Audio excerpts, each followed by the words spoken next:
I woke to the sound of nothing, not silence, but a deeper kind of stillness, the kind that made you aware of every breath you took, as though the world were holding its own. Siomaras? When I opened my eyes, I wasn't in my cottage anymore. The last thing I remembered was the storm. The roof had rattled, the window panes had screamed, and I'd blown out the last candle on my bedside table. I'd been thinking about how small I was in the vastness of it all. One mortal heart beating against thunder, and then there had been light.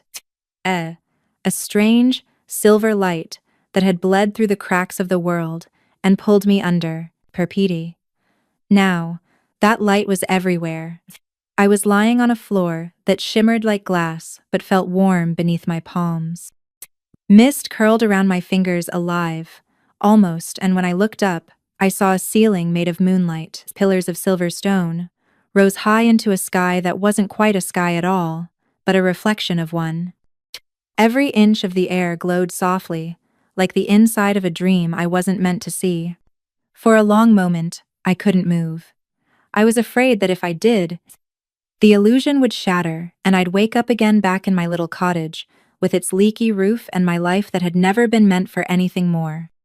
But the air here smelled real, cool, sharp, tinged with the faintest trace of frost and something older, something like memory. Then I heard footsteps. Figures moved through the mist. Not people exactly, but outlines of them. Their forms glimmered as though carved from starlight, their eyes glowing faintly blue. They wore long, flowing robes that looked spun from the same material as the fog beneath their feet. When they saw me, they stopped. Whispered words passed between them, soft and reverent. "The dreamer's chosen," one said. "The mortal," another murmured. "He summoned her." I tried to speak to ask who he was, but my voice came out like a breath against water, thin and uncertain. Still, the sound seemed to ripple through the air, echoing farther than it should have. The mists themselves stirred, responding like a creature that had just been awakened. One of the figures approached a woman, judging by her shape.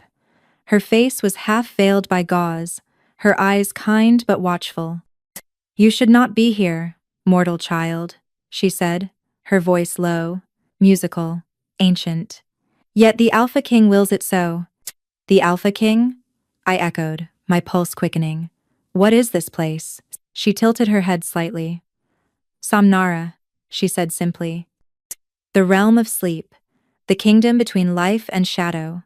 You walk in the dream of the one who is not woken for 1,000 moons, class, and time." My heart stumbled. "You mean, I'm dreaming?" A faint smile ghosted across her lips. "If that comforts you, yes, but dreams have rules, and this one has a king." She gestured for me to follow, and though every part of me screamed to run, I did. The mist parted before her as she walked, revealing corridors of pale marble veined with silver, tapestries that shimmered like moving water, and doors that opened soundlessly at her approach. As we moved, whispers trailed after us. Courtiers, if that's what they were, bowed their heads as we passed. I caught fragments of words: the chosen, the mortal bride, the prophecy fulfilled. By the time we entered the great hall, my skin was cold with unease. The chamber stretched endlessly, lit by 1,000 floating orbs of light. At its center stood a throne carved from obsidian, roots of dark crystal twisting down its steps like frozen vines. Upon it sat a man motionless, magnificent, terrifying in his stillness. His hair spilled like ink over armor that shimmered with faint lunar light. His crown seemed forged from fragments of night itself. And though he didn't move, I felt him an energy thrumming through the air, vast and ancient, as though the entire realm pulsed in rhythm with his heartbeat. "The Alpha King," the veiled woman whispered. "Kalen Draven, ruler of Samnara, the dreamer who cannot wake." I stepped closer before I could stop myself. There was something magnetic about him, something that made the air thinner, the world sharper. His face was flawless, sculpted in sorrow, and though his eyes were closed, his brow was furrowed, as if some part of him still fought unseen battles. He breathes, I whispered. He dreams, the woman corrected. And while he dreams, Somnara endures. If he wakes, it ends. I stared at him, this king trapped in his own eternity. And then, without thinking, I spoke just one word, barely audible. Kalen. The moment his name left my lips, the entire hall trembled. The mist recoiled, the light dimmed, and his fingers twitched against the armrest. Gasps rippled through the courtiers. The veiled woman's eyes widened. Beneath his closed lids, his eyes moved. And I swear, I heard it, a sound, like a sigh escaping from a dream too long kept. My name, carried back to me on the breath of a sleeping god, power. Ilara, they told me the Alpha King never stirred.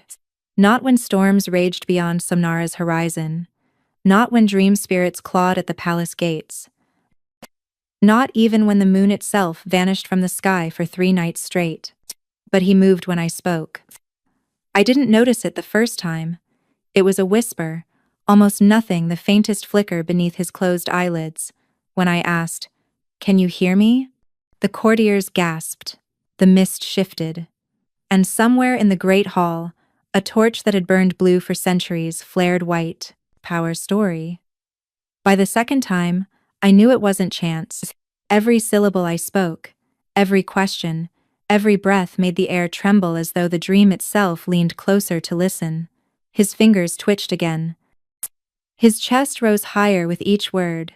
The court of Somnara began to murmur that the mortal's voice carried the sound of the waking world, a resonance that did not belong here. The dream mages came the next morning. They appeared at my door in a hush of pale robes, faces hidden behind veils, embroidered with silver sigils that seemed to move when I wasn't looking. The oldest among them, Lady Vera, the one with a voice like falling snow, studied me for a long time before speaking. "You have been called across the veil," she said. "It is not by accident." "I don't understand," I admitted. "Why me?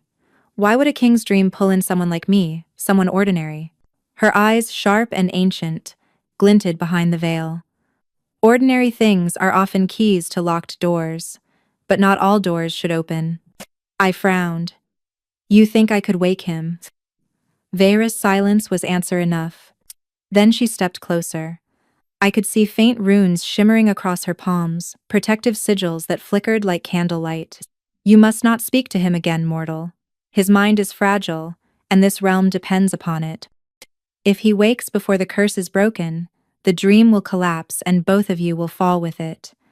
I remember the chill that followed those words, sharp as the air before lightning. "What do you mean, both of us?" Vera's gaze did not waver. "You are bound now. The dream recognizes your soul. You are his anchor and his undoing." After they left, I sat by the window of the guest chamber they'd given me, if it could be called that. The view opened not to a landscape, but to an ocean of clouds, silver and slow-moving, stretching into forever. I could see shapes forming and dissolving within it. Wolves running, trees blooming and vanishing, stars falling upward. Somnara was beautiful, but beauty here had an edge. It didn't feel alive. It felt suspended, like a painting that had forgotten how to dry. I thought of my cottage then, of rain against the roof, of dirt beneath my nails from the garden I'd tended. I wondered if any of that was real anymore, but his face kept pulling me back. The way his expression wasn't peaceful, even in sleep. The furrow in his brow, the faint tension in his jaw, like someone fighting an endless battle behind closed eyes. And God's help me, I wanted to ease it. So that night, when the halls fell silent and the mist dimmed to a whisper, I went back to the throne room, alone. The torches flickered low, painting the air in soft silver. I walked until I stood before him, the Alpha King of Somnara, the dreamer who'd ruled for 1,000 moons without opening his eyes. "I don't know what you want from me," I whispered. My voice sounded too small in that vast hall. "But if my words can reach you, maybe you don't have to be alone." I didn't plan to sing. It just happened, a tune I barely remembered. Something my mother used to hum when I couldn't sleep. Simple, human, fragile. The moment the melody left my lips, the air changed. The mist coiled upward, glowing faintly gold instead of silver. The pillars shimmered like water. I heard a heartbeat echo through the hall, deep, slow, and growing faster. Kalen's. I froze mid-note, my chest tight. His head tilted slightly toward me, almost imperceptibly. The wolves carved into the marble floor, lifted their heads, eyes glowing faintly blue. I should have stopped. I should have listened to Vera. But the sight of him so near to life, so achingly human beneath the myth, broke something inside me. So I kept singing. With each line, his breath deepened. The entire hall pulsed in time with the rhythm of his heart. The torches flared to brilliant white. The mists retreated from the walls as though bowing before him. And then silence. The moment the last note faded, the world held its breath. Then he spoke. It was faint at first, like the echo of wind across a canyon, yet it carried through the realm as though thunder had been born inside the dream itself. Alara. My name. Spoken by a man who hadn't breathed a word in 1,000 years. The floor trembled beneath my feet. Cracks of light split across the marble, racing up the columns and spilling into the mist. The torches shattered, scattering sparks like falling stars. Somewhere far off, I heard the mages shouting spells to contain the breach, but it was too late. The dream was already quaking. And through the chaos, I could still hear it, that single word, my name echoing from his lips like a vow whispered between worlds. Alara. Dreams within dreams are different here. They don't come softly, like they used to when I was mortal. They arrive like waves breaking through glass, too bright, too real, pulling me somewhere I shouldn't be. That night, after Kalen spoke my name for the first time, I fell asleep in Somnara and woke up again, somewhere else. I stood in a field made of glass. Every blade shimmered, fragile as frost, yet didn't break beneath my bare feet. Beneath the surface, light moved, not sunlight, but moonlight, caught in motion, swirling in currents like water. The air was thin, shimmering with a faint hum, and far away I could see the outline of the palace, distorted like a reflection seen through tears. And there he was. Kalen walked ahead of me, barefoot, the hem of his dark coat brushing the translucent ground. His movements were slower here, unguarded, almost human. The crown was gone. The armor, too. He looked younger, tired. His expression was that of a man who had forgotten what peace felt like but was trying to remember. I didn't call his name at first. I was afraid. Not of him, never of him, but of what would happen if he realized I shouldn't be here. The mages said my voice could wake him. I couldn't risk breaking what little remained of this fragile world. Then, without looking at me, he spoke. You shouldn't be here. His voice wasn't the echo I'd heard in the throne room. It was clear, deep, and impossibly sad. The dream doesn't bring me visitors anymore. My throat tightened. Then maybe I'm not a visitor. He turned, and when his eyes met mine, I forgot how to breathe. They weren't glowing or cold or divine as I'd imagined. They were simply tired. Silver gray, the color of storm clouds before rain. You're not real, he said quietly. You're what's left of my hope. The dream makes you from the memory of a voice I once heard long ago. I took a hesitant step closer. What if you're the one who's dreaming of me? He smiled, faintly. I've heard that before in the early days. My seer told me every dreamer says that before they fade. I'm not fading. You will. His tone wasn't cruel, just certain, the voice of someone who'd watched too many things disappear. We stood in silence for a while. The glass field rippled beneath us like a living sea, reflecting fragments of both our faces, overlapping until I couldn't tell where I ended, and he began. Why are you here? I asked. His jaw tightened. Punishment. For what? He hesitated, gaze drifting to the horizon where the mist thickened. For killing my brother. The words hit the air like shattering crystal. I didn't mean to. He continued softly, almost to himself. We fought beneath the blood moon, both of us heirs, both of us fools. He wanted the throne. I wanted peace. The goddess promised she'd bless the victor.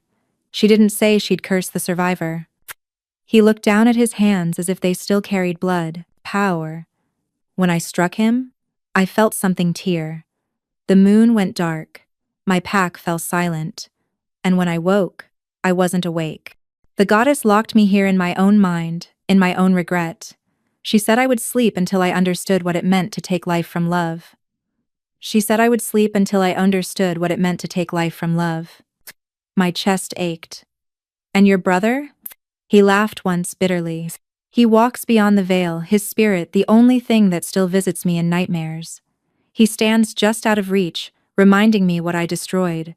Without thinking, I reached for him.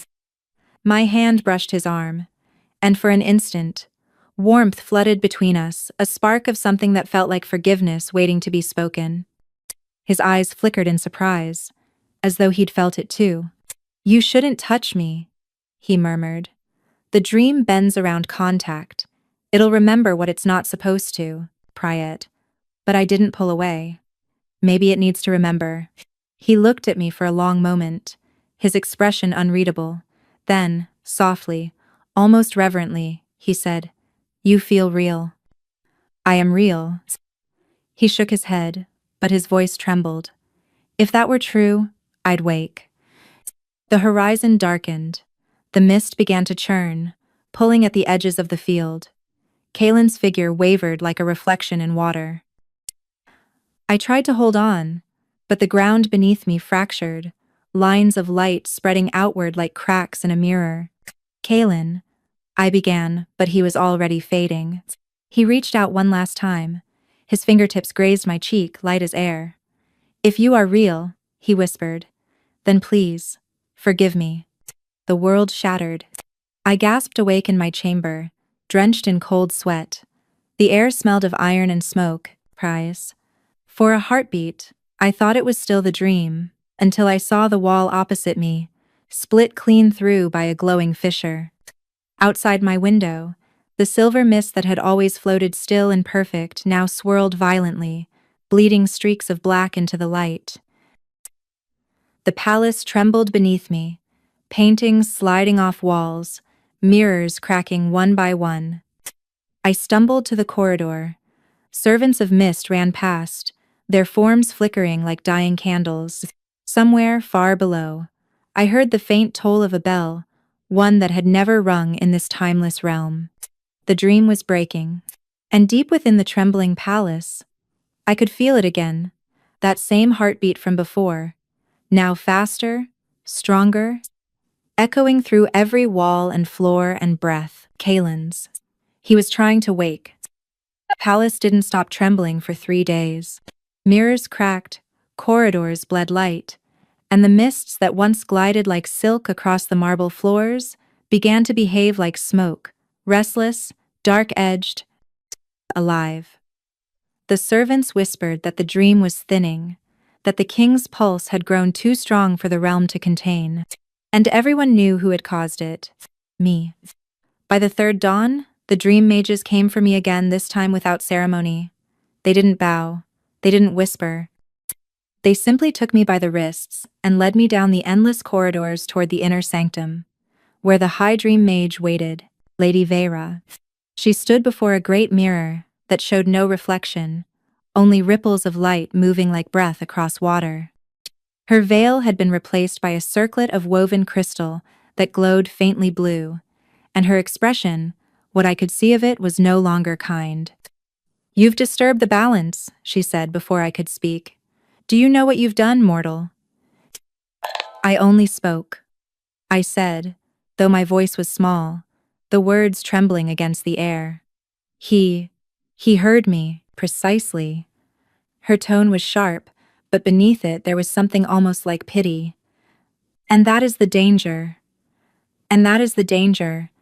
She motioned for me to look into the mirror. I did and saw the throne room. Kalen still sitting motionless, the cracks of light that had spread from his dais, glowing like open wounds in the floor. "The realm of Somnara," Vera said softly, "exists because he dreams it. Every cloud, every breath, every star suspended in this sky, all of it is drawn from his mind. He sustains it with his guilt, with the weight of his sin. Without that guilt, without that sleep, this world ceases. Her words sank in like ice. You mean, if he wakes, Somnara dies. The mirror pulsed once, the image flickering. I saw flashes. The crystal fields I'd walked through with him. The wolves carved in the floor, dissolving into mist. Entire hallways flickering like dying stars. I took a step back. And me? Vera's eyes met mine. You were summoned by his subconscious, drawn across the veil, because your voice resonates with his. You are tethered to his dreaming mind. If it unravels, so do you. For a moment, I couldn't breathe. So if I wake him, you vanish with the realm. The room spun. But if I don't, then you remain, she said, but only as long as he sleeps, and you will watch him forever unchanging, unreachable. His lips will never speak, his eyes will never open, and you will never truly live. Her words fell like stones into my chest. There was no winning. Either I saved him and died, or lived and lost him. Pie. Vera must have seen the despair in my face, because her tone softened slightly. There are those who call this mercy. The goddess did not destroy him. She imprisoned him in his own regret, where he could do no more harm. That isn't mercy, I said quietly. It's cruelty disguised as penance. Perhaps, she murmured, but it keeps our world intact. Her hands lifted, and the mirror shimmered again. This time it showed Kaelin in profile, still as stone, yet somehow aware. The faintest tremor of breath, the way his fingers curled slightly inward, as though holding on to something unseen. His curse, Vera said, was born from the moment he killed his brother. The goddess told him he would never wake until he forgave himself something he is incapable of. You, mortal, are the first disturbance in centuries. The first reminder that he still has a heart. I swallowed hard. What do you expect me to do? Stay away, she said simply. Do not speak to him. Do not sing. Do not even stand near his throne. If you care for him, let him sleep. The moment his soul stirs again, this world begins to die. I left the sanctum in silence, but her warning followed me down every corridor. It settled in my lungs, in my blood, in the weight of my footsteps. If you care for him, let him sleep. I tried. I truly did. For days I kept away from the throne room. I stayed in the high towers, watching the realm from windows that overlooked oceans of mist and mountains that weren't real. Yet even there, I could feel him. The pulse of his dream ran through everything, the tremor in the marble, the rhythm of the light. And sometimes, when the air was very still, I could hear it, a faint echo of my own name carried on the wind. Elara. Always that voice. Distant, soft, calling me from somewhere I couldn't go. That night, I dreamed again, or perhaps Somnara dreamed me. I stood not in a field of glass this time, but in my own mortal home, my little cottage, the one I hadn't seen since the storm that brought me here. Rain tapped gently on the window. The air smelled of earth and smoke. I thought I was alone until I saw him standing in the doorway, Kaelin. Not in armor, not as a king, just a man. Barefoot, drenched in shadow. His eyes were gentler here, stripped of the cold light they carried in Somnara. You shouldn't be here, I whispered. He stepped closer. The floor didn't creak beneath his feet. Maybe not, but neither should you. I tried to move, but couldn't. The dream felt heavier than before, like gravity itself had found me. He stopped an arm's length away, close enough that I could feel his warmth. Vera's warning, he said quietly. She told you the truth. I nodded, unable to speak. His gaze held mine, steady, unflinching. Then you understand the cost. Tears stung my eyes. If I wake you, everything ends. Yes, his voice was low, sorrowful. But eternity without you isn't living, Elara. It's just another kind of death. And the world flickered, walls turning to light, rain turning to ash. His outline began to fade. Kalen, stop. He smiled, just barely, even as the dream dissolved around us. I'd rather lose eternity than live without you. And then he was gone. I woke, gasping, clutching the sheets as the first cracks of dawn broke through the mist, and somewhere in the depths of the palace, I heard the faint sound of stone splitting again. The dream was dying. I used to think dreams were an escape. Now I know they can be prisons, silken, luminous, and utterly merciless. For days after Kalen's words, I'd rather lose eternity than live without you. The world of Samnara felt strange, fragile. The light dimmed differently, as if the realm itself had begun to question whether it still wanted to exist.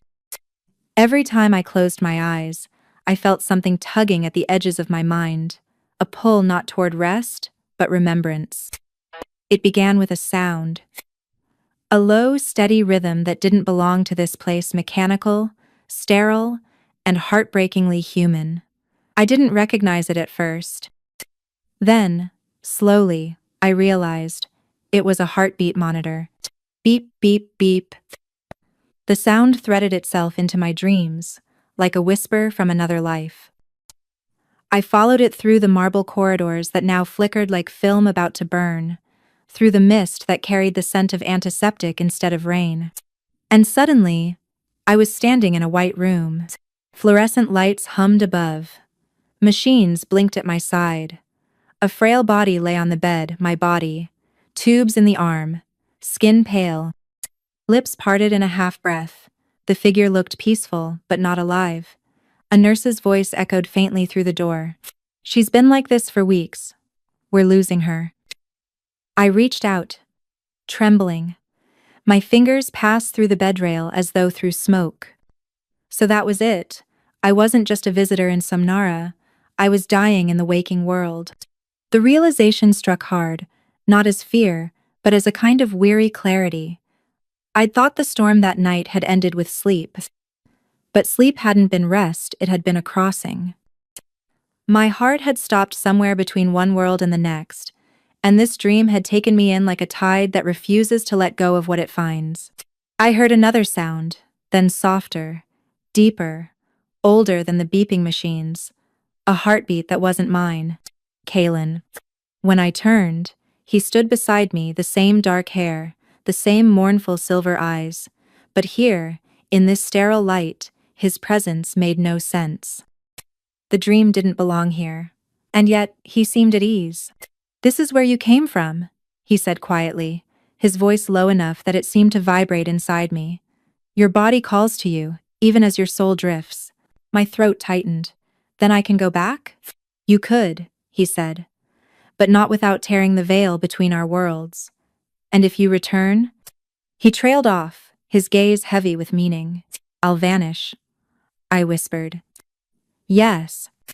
We stood in silence, surrounded by the soft hum of machines and the faint scent of fading lilies on the bedside table.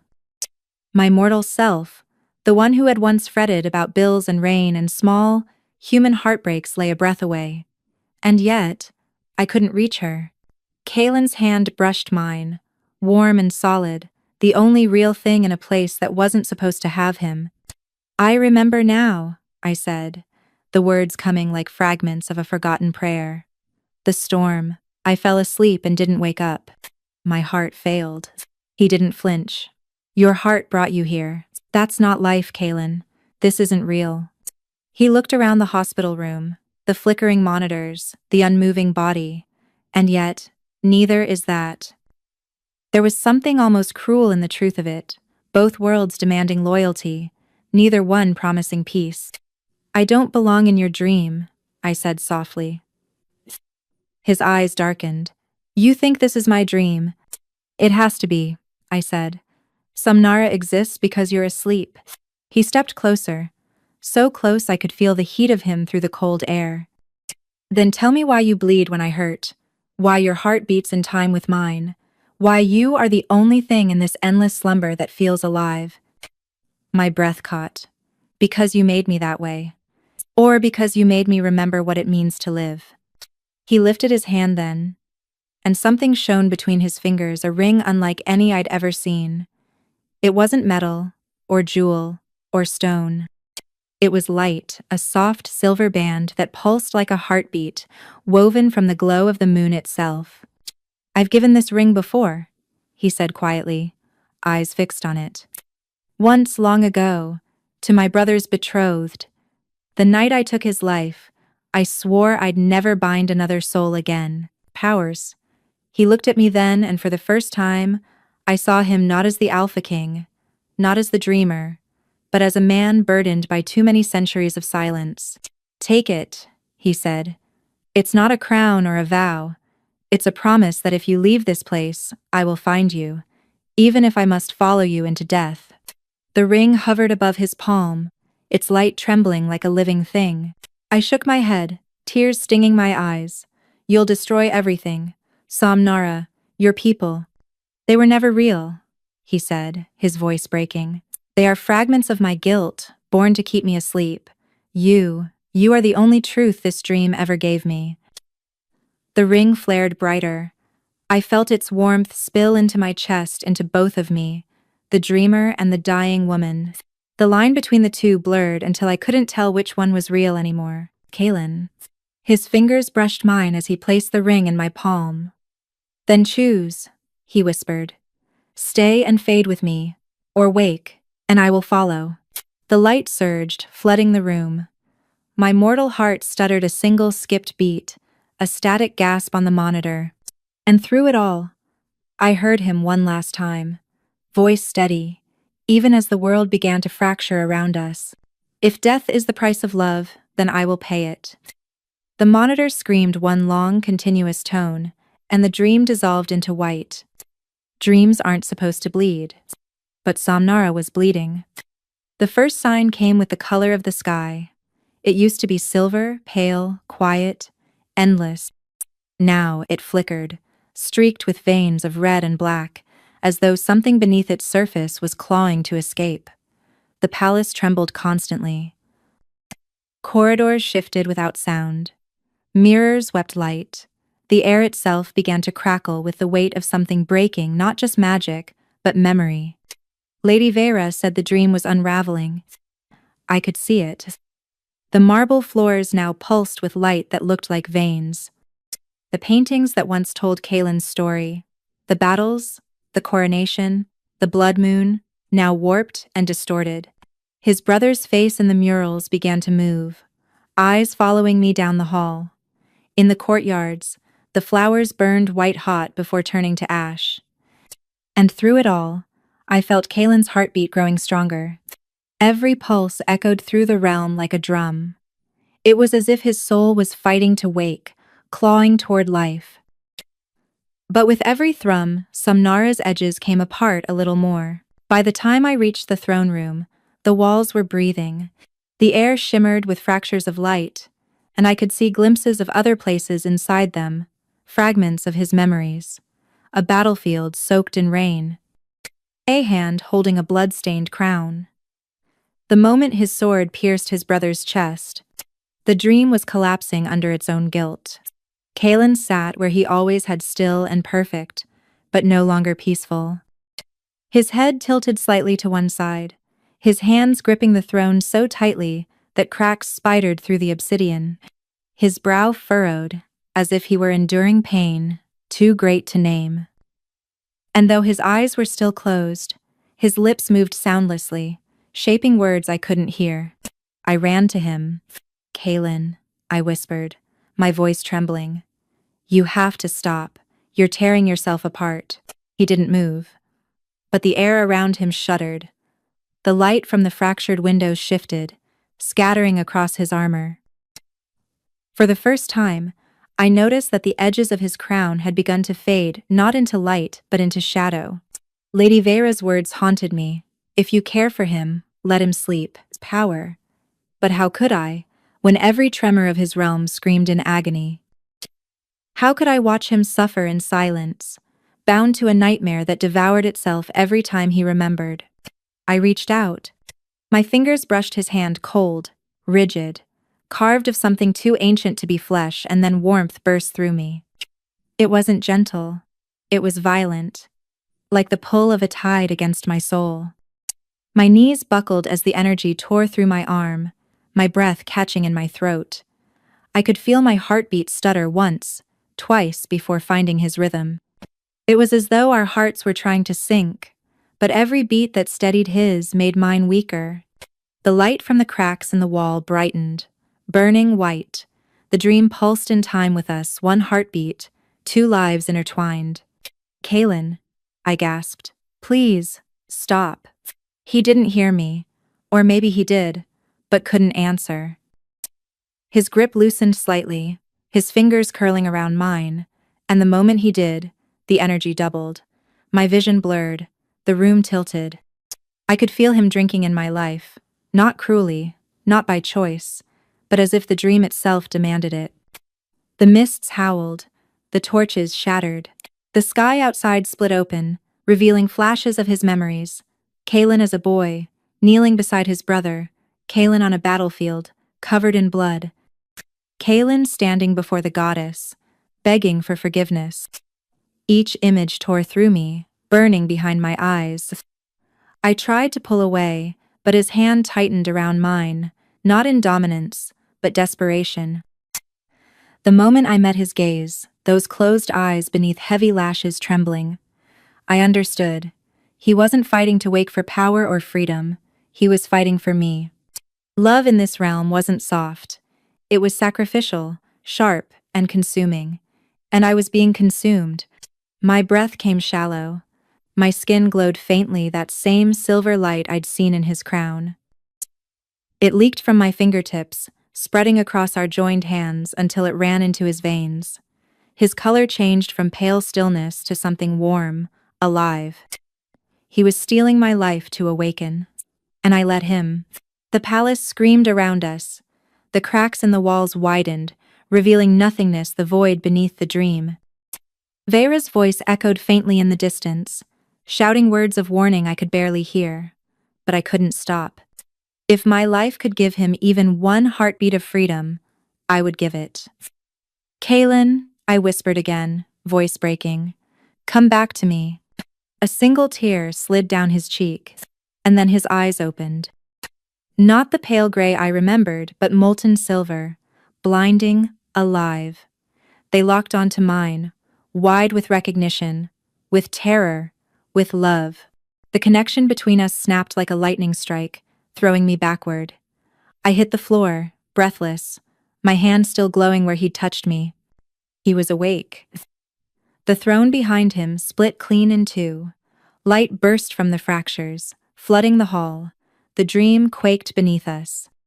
Mists rose like storms, swallowing the corridors, devouring the air. He stumbled forward, reaching for me, his voice raw and ragged, the first sound he'd made as a waking man. "Elara." And then the world broke open, the walls dissolved into streams of light. The marble turned to dust beneath our feet.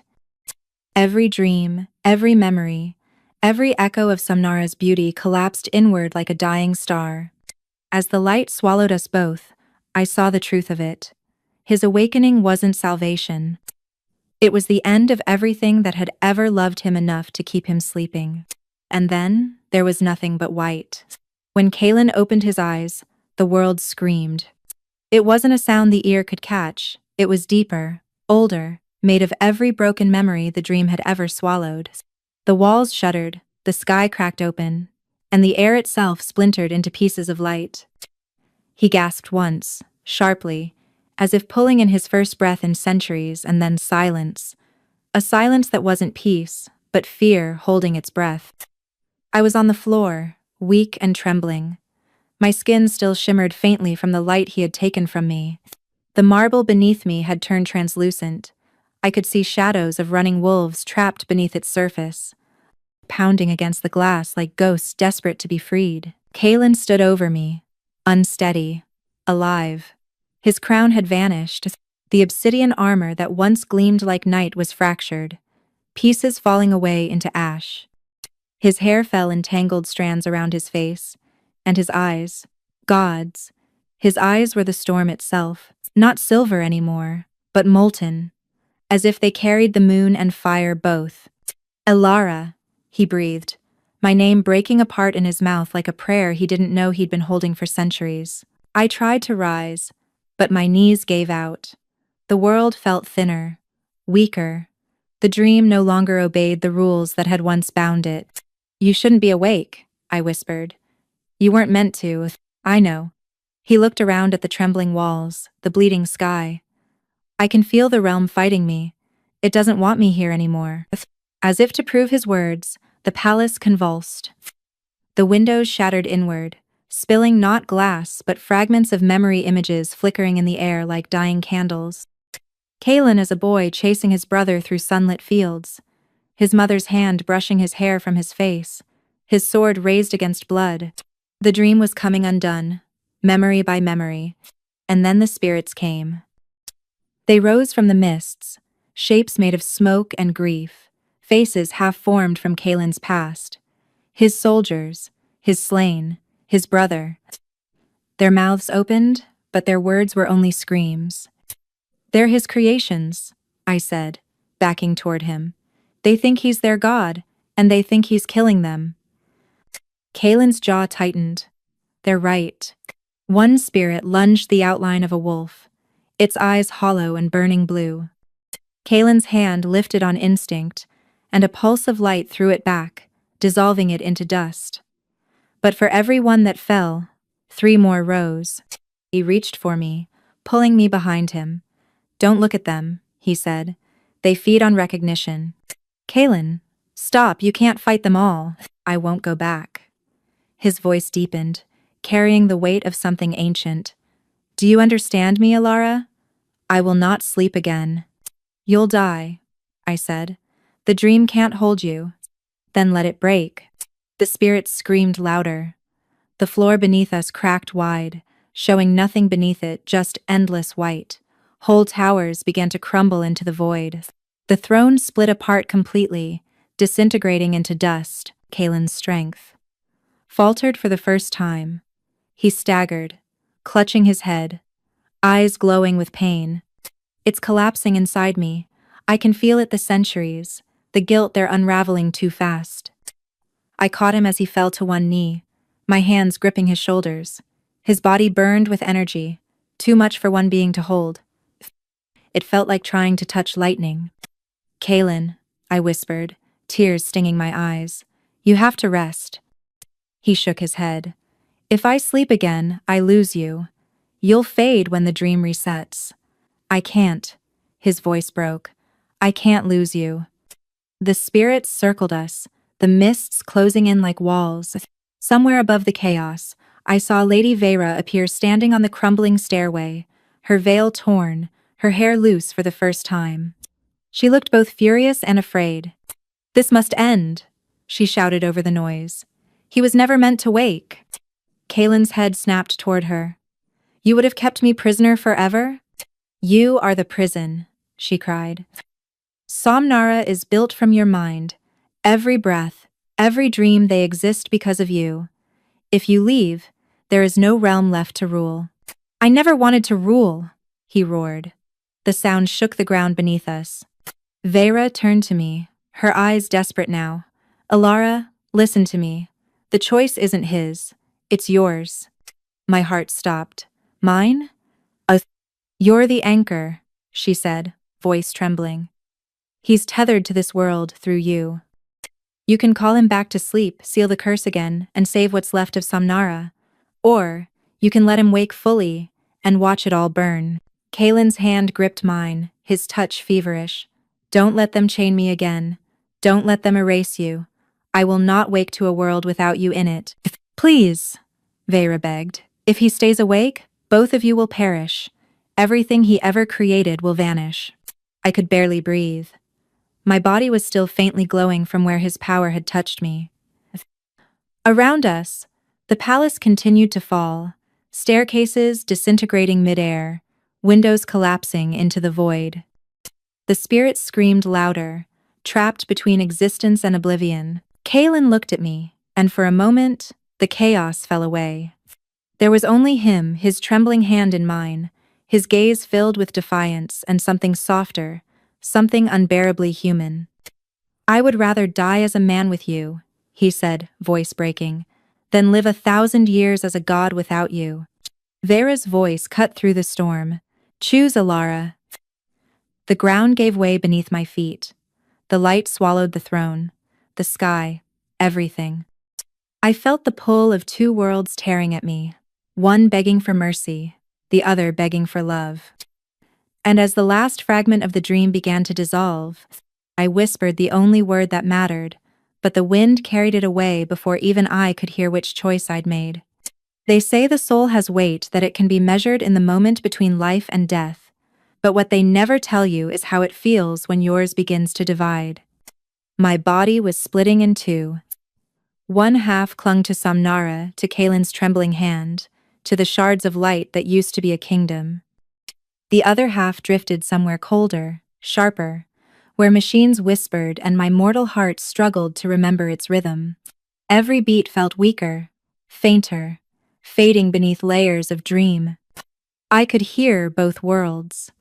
The wind of the collapsing realm screamed in one ear, while the echo of a heart monitor beeped faintly in the other. Between them, my name whispered in a voice that was neither here nor there, bound me to the edge of both. "Alara," Kalen's voice, rough, desperate, breaking against the wind. I forced my eyes open.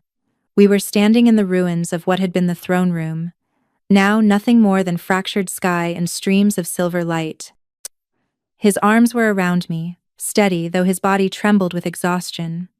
Everything he had built, every memory he had endured was crumbling into stardust. "Stay with me," he said. His voice was thick with something I had never heard from him before: fear. "Please, Alara, don't fade yet." I wanted to tell him I was trying, that I had no intention of leaving him in this collapsing eternity. But when I opened my mouth, no sound came.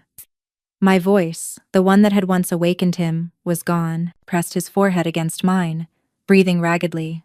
"The bridge," he whispered. "There's still one way left." Before I could ask, he lifted me into his arms. His strength was waning.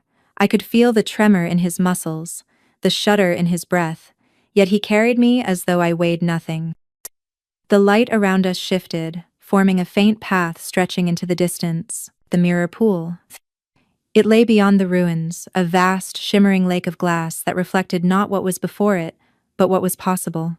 Power. It was said to be the last passage between the mortal realm and Samnara, the seam where waking and dreaming touched.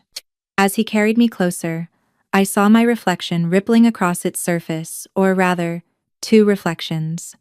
One was the Alara of this realm, pale and faintly luminous. The other was the fragile mortal I had glimpsed in that hospital room, eyes closed, skin waxen and fading. Both were me. Neither were whole. Kalen knelt by the edge of the pool, his chest heaving.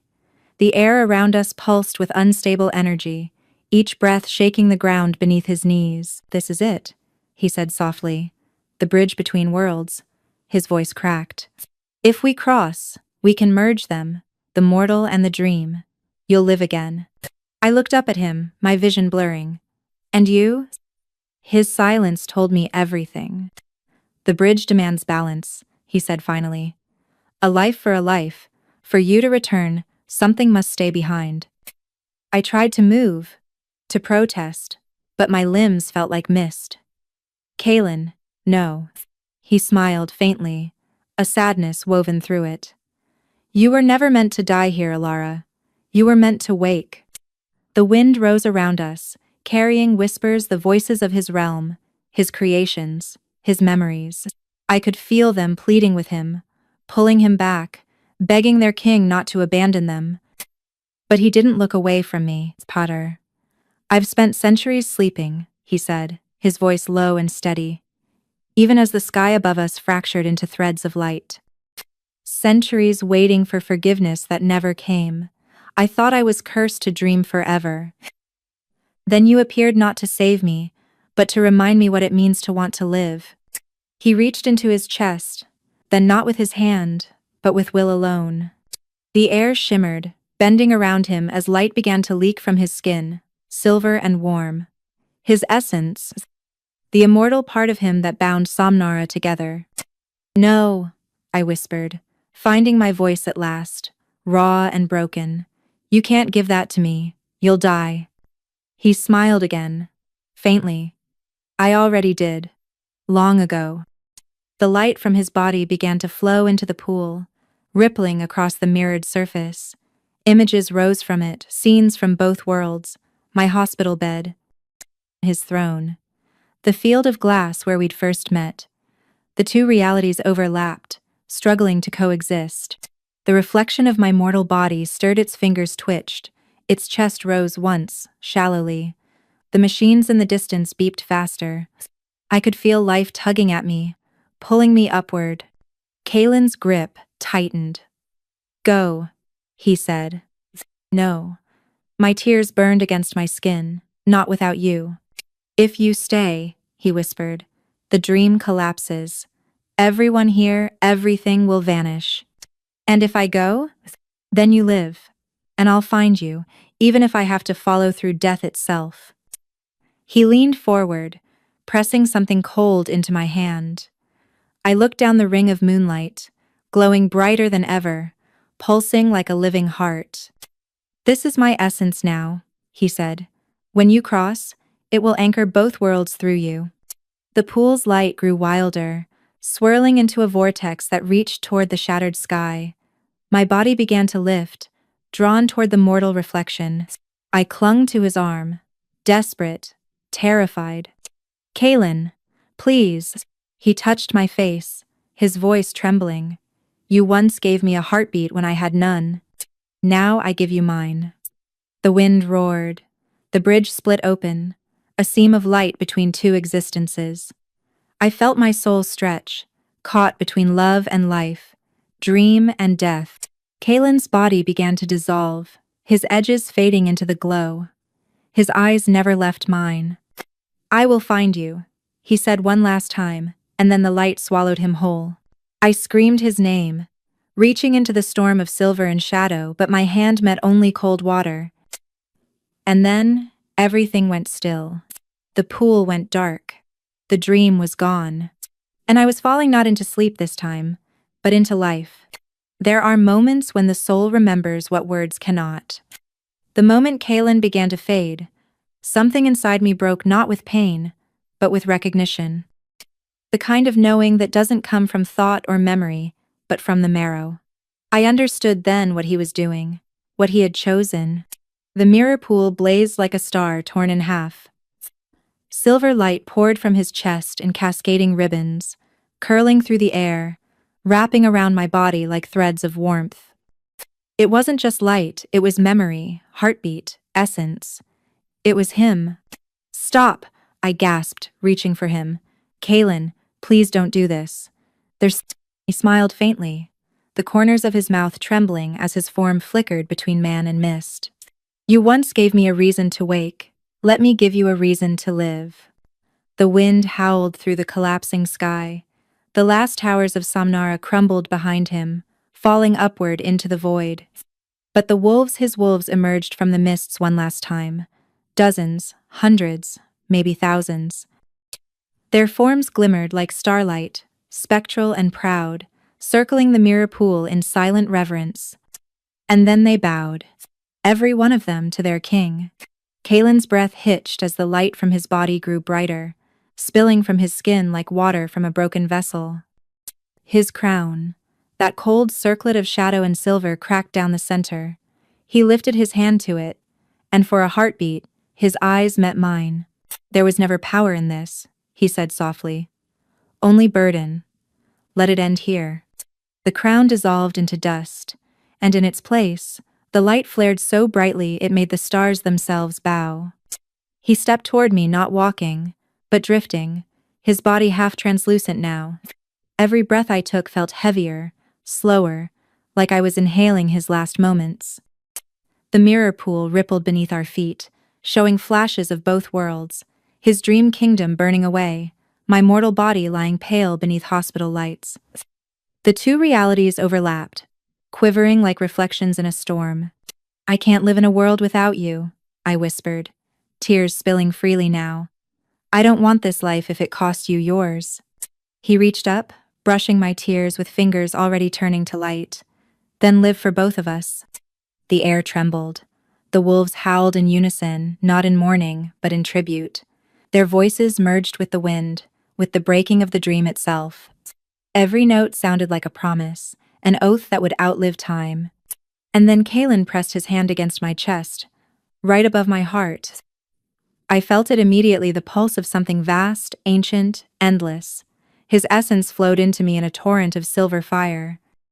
It didn't burn, it bloomed. My veins lit from within, my breath expanding with light until it was too much, too big for my fragile body to contain. Kalen, I cried, you're killing yourself. No, he said, his voice barely audible beneath the roar of collapsing eternity. I'm freeing you. His features softened, no more shadows, no more guilt, just peace. His hair lifted in the current of energy, glowing like white fire. His skin became translucent, his eyes pure light. Do you remember? He murmured. What I told you in the first dream? I shook my head, sobbing. That I would find you, in every realm, in every life, even if I had to cross death itself. He smiled then, a smile so heartbreakingly human it shattered me. You won't have to find me now, he said, because I'll be part of you. The final pulse came like a thunderclap. His body burst into thousands of fragments, each one a spark of silver that spiraled around me, through me, into me. The wolves howled again, their forms fading with him, returning to the stars that had birthed them. The realm of Samnara, his creation, his curse, his kingdom folded in on itself, collapsing not into darkness, but into dawn. Light flooded everything. The air smelled of rain. The stars melted into Sunday. For the first time since I had arrived, I saw color real. Mortal color. Blue sky. Warm gold. The scent of earth. The sound of a heartbeat. Mine. I gasped, sitting upright. The world around me had changed. The air was sharp and cool. The ceiling above was sterile white. Machines beeped steadily. Tubes snaked around my arm. I was in a hospital bed, my hospital bed. I was awake. For a moment, I couldn't move. My body felt heavy, as if every muscle had forgotten how to belong to me. The nurse's voice in the hallway sounded far away, unreal. My eyes fluttered closed, and I reached instinctively for my chest. That's when I felt it. Warmth, a pulse, just beneath my collarbone. I looked down. A faint silver mark shimmered over my heart, glowing softly in the dim light. Not ink. Not scar. Light. Kalen. Tears blurred my vision again. But this time they weren't from grief. They were from the unbearable tenderness of it, of knowing that his promise had not been broken, only transformed. Outside the hospital window, dawn was breaking. The light spilled across the horizon like liquid silver, the same light that once filled the mirror pool. And in that fragile, quiet moment between one heartbeat and the next, I heard him. Not a voice, not even a whisper, just the soft echo of his vow, resonating somewhere inside me, where his soul and mine had intertwined. You are my dawn, Elara, my waking. I pressed a hand over the glowing mark, closed my eyes, and breathed his name like a prayer, Kalen Draven, the Alpha King who had loved enough to let go. And as the sun climbed over the horizon, I understood, true love isn't about holding on. It's about awakening what's been asleep, even if it costs everything. Even if the dream must die so that one of us can live to remember it. They said I'd been gone for 2 months. 2 months lost to silence, lying between life and death, a place no doctor could name and no prayer could reach. When I finally woke, the world was almost painfully ordinary.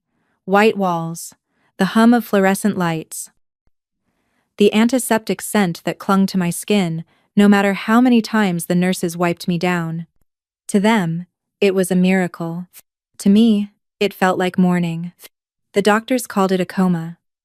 A word too neat, too small, for what I remembered for the kingdom of silver mist, and the man who'd bled light into my chest.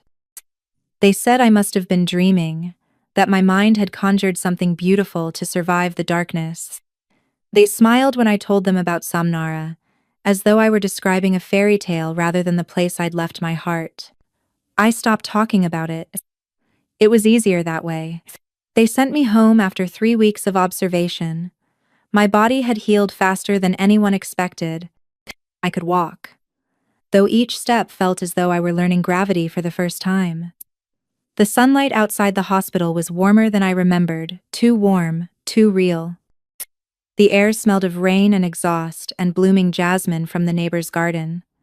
It should have felt like home, but everything was missing him. The rhythm of the world was wrong. At night, I'd wake up gasping, reaching for something that wasn't there. A hand, a heartbeat, a voice whispering my name in the dark. I'd look out the window and half expect to see silver clouds drifting across a violet sky. Instead, there were only streetlights, dull and yellow. Sometimes I'd catch my reflection in the mirror and see the faint silver mark over my heart. I kept it hidden beneath my clothes, pressing my fingers against it when the world felt too empty. It pulsed sometimes faintly, like the memory of a touch. No one else noticed it. They noticed other things, though the way I drifted when people spoke to me, the way I stared too long at the moon. My sister said I seemed elsewhere. She was right.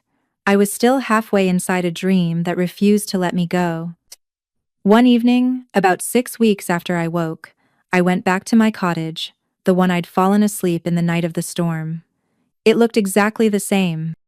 The same teacup on the windowsill, the same blanket folded over the chair. But when I stepped inside, the air shifted. It smelled faintly of rain and pine, the way Samnara had. For a heartbeat, I thought I saw him a shadow leaning against the doorway, the suggestion of silver eyes watching me. I blinked, and it was gone.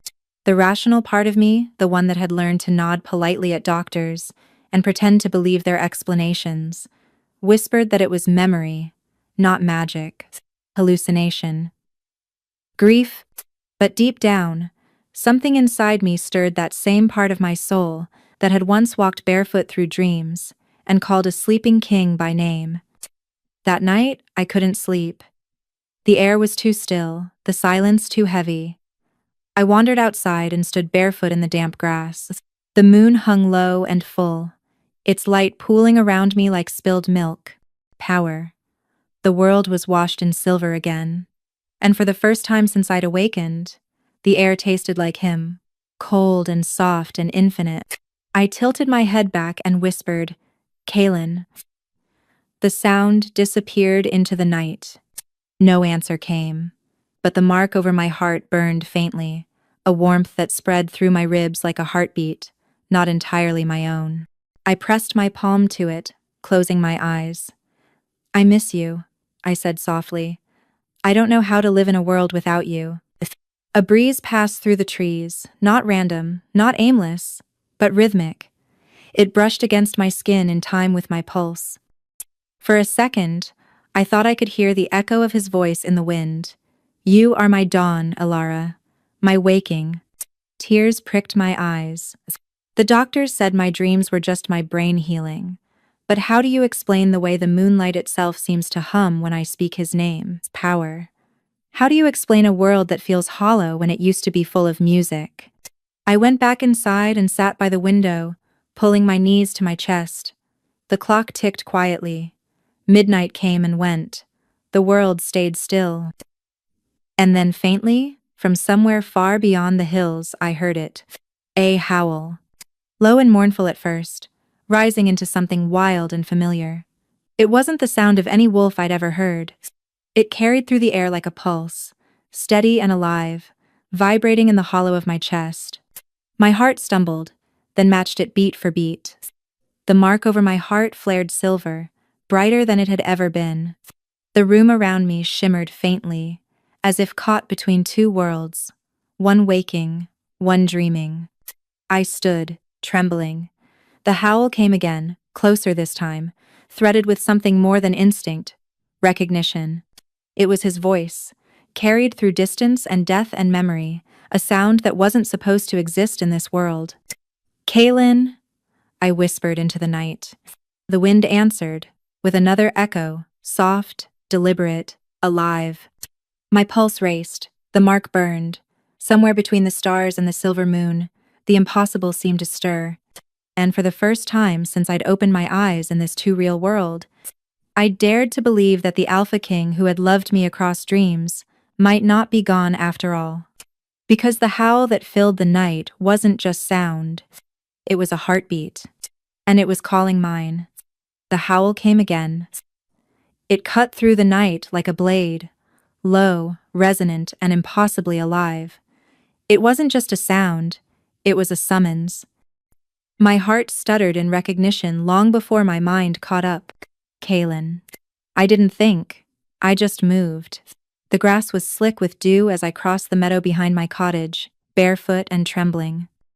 The moon hung heavy above me, casting silver across the world, a world that suddenly didn't feel so ordinary anymore. Every step drew me deeper into the dark, and yet I wasn't afraid. The mark over my heart pulsed faintly, guiding me, whispering a rhythm that felt like a heartbeat I'd known in another life. Branches brushed against my arms as I entered the forest. The night was alive here, every rustle, every whisper of wind seemed to breathe. Somewhere, beyond the trees, the howl had quieted into something softer. A voice. Elara. I froze. My name, spoken in the exact tone I remembered, low, rough, threaded with awe. But it couldn't be. He was gone. He'd given himself to light, to death, to everything that wasn't this mortal world. And yet the sound of his voice rippled through me, shaking loose every piece of grief I'd buried. Kaylin? My own voice cracked, fragile as frost. No answer. Only the wind moving through the pines, carrying that same scent of rain and night that had always clung to him. I kept walking. The forest opened into a clearing, the kind that shouldn't exist in ordinary woods. The moonlight gathered there, thick and luminous, spilling across the ground in silvery pools. At the center of it stood a man. He was barefoot, his clothes torn as if he'd wandered far.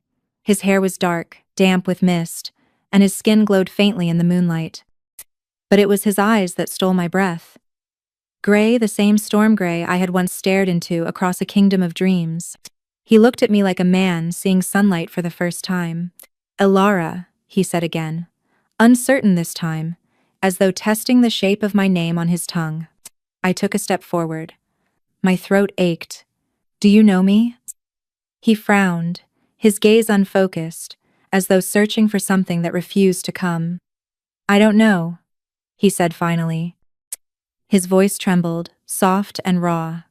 I don't remember anything. But when I saw you... He pressed a hand to his chest, eyes wide with confusion. It felt like I'd been waiting for you forever. The world tilted. I should have been afraid some stranger, barefoot in the woods, whispering my name with impossible tenderness. But fear never came. Only the pull. The same pull that had drawn me to the throne room in Samnara. The same invisible thread that had bound our souls across dream and death. He stumbled closer, and moonlight caught on something at his wrist.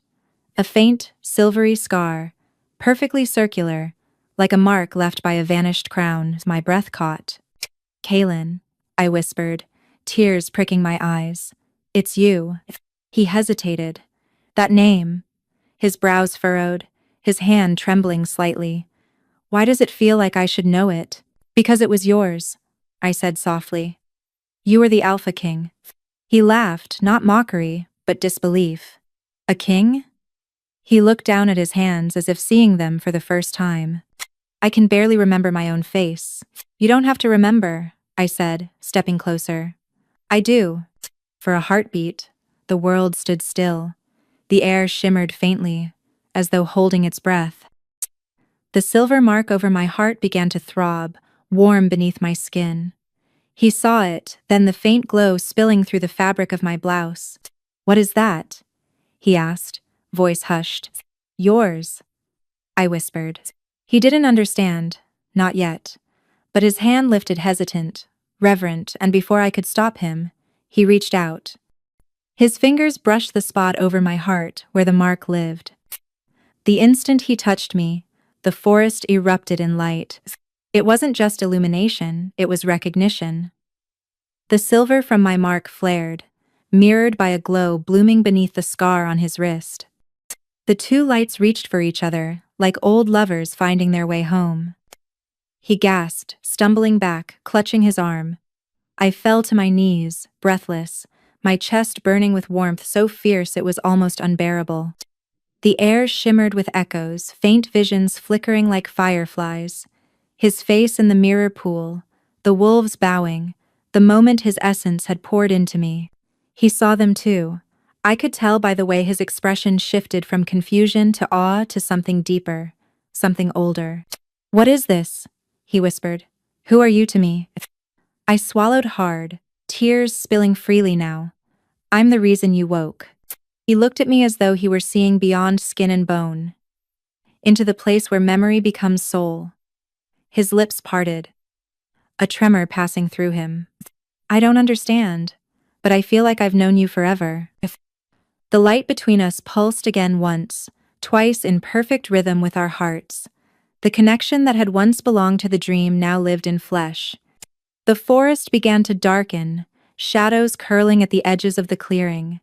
The light on his wrist flared again, brighter, wild, as if the bond itself was too strong for the mortal world to contain.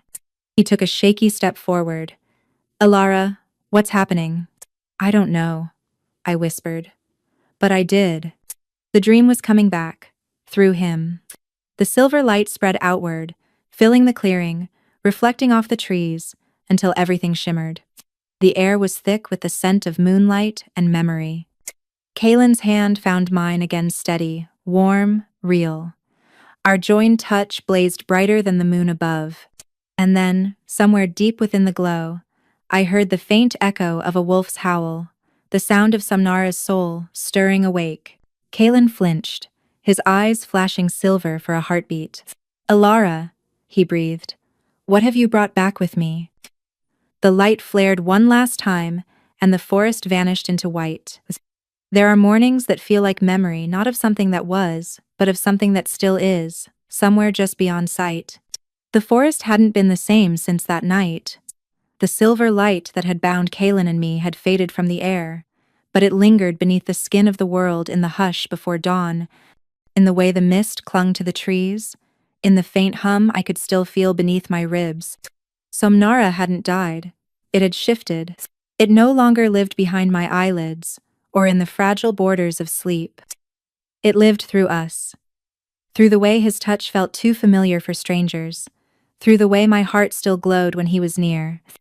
Through the soft gleam of silver that would catch in his eyes every time the light hit just right. The doctors had been wrong. Dreams don't end when you wake. They simply change their shape. That morning, Kaylin asked me to walk with him to the sea cliffs. He didn't remember everything, not fully, but flashes came to him in fragments. A hall of glass, wolves kneeling in mist, a crown made of moonlight. He'd wake in the middle of the night sometimes, gasping, whispering my name like a plea. I would hold him, and though he didn't know why, he would always say, I found you again. So when he said he wanted to see the dawn, I understood. There was something he needed to face even if he didn't yet know what it was. The air was cool as we climbed.